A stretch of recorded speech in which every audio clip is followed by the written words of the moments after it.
Hello everyone, my name is Paul Tilley and I'm going to be your instructor for Business Research, MR2300. I'd like to welcome you to the course. It's going to be an interesting course because the fact of the matter is when you're dealing in business you need to be able to understand and be able to conduct research in order to minimize the risk of conducting that business.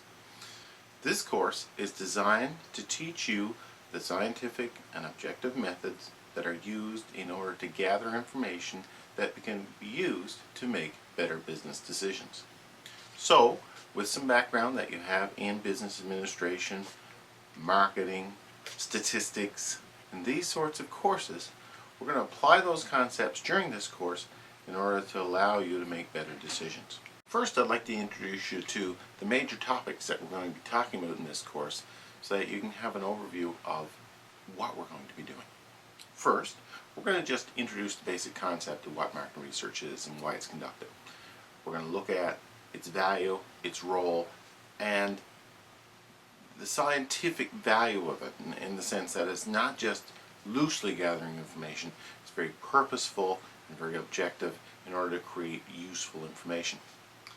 The next thing we're going to look at is the actual marketing research process. And yes, marketing research is a process. It follows a series of steps that are done sequentially in order to extract good information. Then we're going to look at a very introductory type of research that we conduct whenever we don't really have a good understanding of what the problem is. Exploratory research is our first major topic where we say, how do we gather up basic information to give us a good handle on what we're going to be investigating? Before we even ask questions, we need to know what basic questions do we need to ask.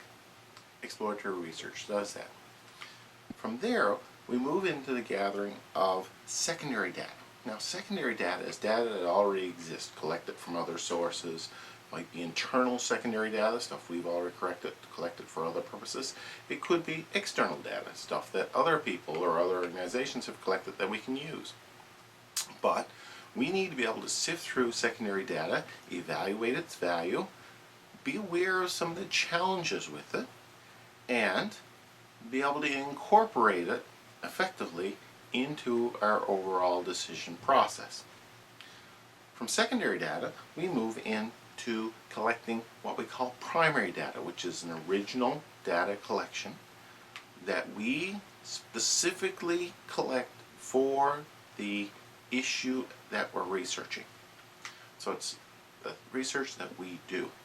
Now, primary data can be collected in one of three ways. We either collect it through surveys, which is a common way that it's done. You can imagine going out and asking people. Now, essentially, what a survey does is it asks people. The trick is, though, how do we go about determining which people to ask? So we're going to look at the methods that are used in order to conduct good surveys. Another type of primary data collection is something called observation. Observation is watching the world go by. So, for example, if you want to figure out how much traffic is on a road, to sit on the corner of the road and just watch the traffic and count it as it goes by. That's a form of what we call observation. And that's very useful. We have to understand what the limitations of it are and what the advantages of it are and how, again, it can be incorporated into the overall decision-making process. Once we look at observation, we're going to look at the third type of primary data gathering, and that is experiments. Now, an experiment is a controlled event. It's contrived in the sense that we make it up. And what we do with an experiment is we hold all other things constant and change one. So we're going to go and we're going to look at one specific aspect of things. Take, for example, we can do an experiment to see what the impact of pressing the accelerator is on a car. So if we depress the accelerator halfway down, what is the result? If we depress the accelerator all the way down, what is the result?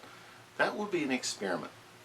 You know, all other factors, the car, the conditions that we drive in, the weight of the car, our driving, all those things are held constant. It's only the accelerator that changes, how much it's depressed.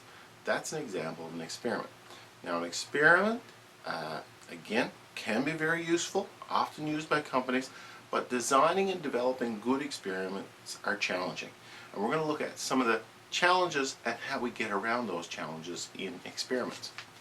Once we've collected the data through secondary and primary research, then we have to be able to analyze and interpret it. So the next stage of our course will look at how do we effectively analyze, and interpret information so that it can be used. Finally, we're going to look at how do we present it. So we've collected all this information, we've made some sort of an analysis of that information, and can use that information to help make a decision. We need to convey that to the interested parties. How do we do that? So the communication end.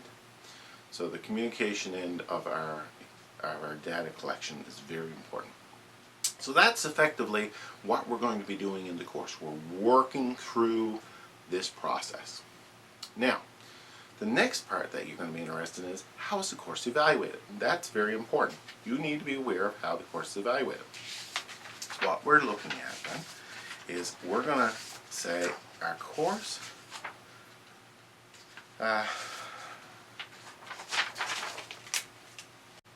most important in this course is you're going to want to understand how the course is evaluated.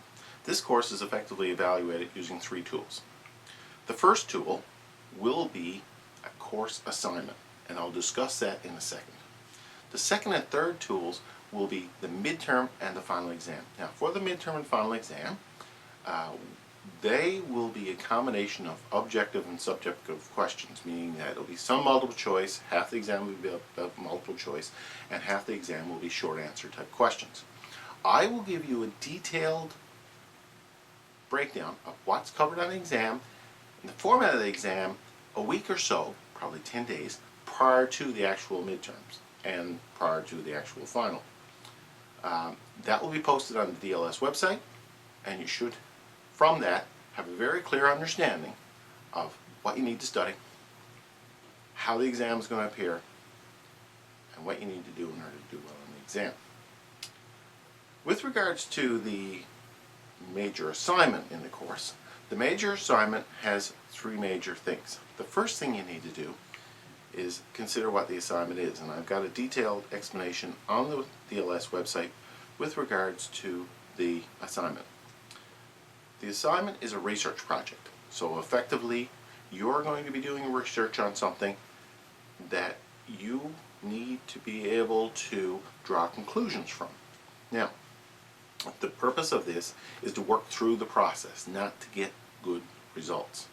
So I want you to conduct research on some manageable topic.